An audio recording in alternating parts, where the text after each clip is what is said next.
If you tried to explain your career today to a young child, you would most likely struggle with a thing or two. But 40 years ago, that explanation was far simpler. I remember my parents telling me stories of how you can find a great job and work until you retire, all at the same company. That these giant institutions would never leave us. Whether they were an insurance company, a bank, or even IBM, they were all looked upon with awe. Of course, I was told to go to school, get good grades, be a leader, so that one day I could work for one of these great companies. Now, if my parents' friends had used LinkedIn, their profiles would have been pretty boring. 30+ years at one company? Yet many of my parents' friends worked for 30 to 40 years at the same company and retired with a very nice pension.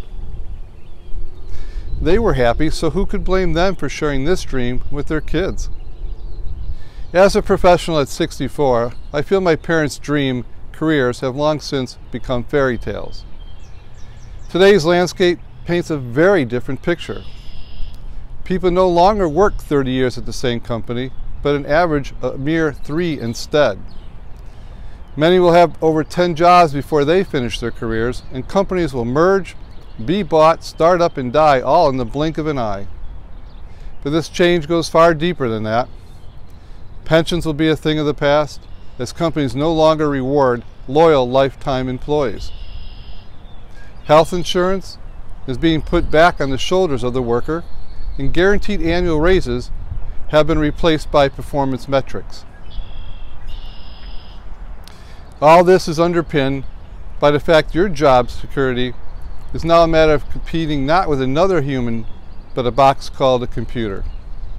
This all comes back to how we educate today's kids for tomorrow's careers. Of course, I would still tell my kids to go to school and pay attention and raise their hands and get good grades. However, I would make sure to teach them about entrepreneurship as well. And I would give them the gift of confidence in themselves to succeed. For me, that is what really matters for our children today.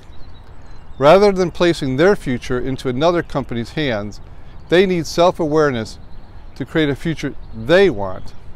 So, when they tell their children stories of their own careers, they can have told them the freedom and flexibility they had to create the life they truly wanted. Our education system has a long ways to go until we get there, but I believe we can all do it together. So I want to know, what would you tell your young children today about the job market to prepare them for tomorrow's future? Let me know below. Thanks and have a great day.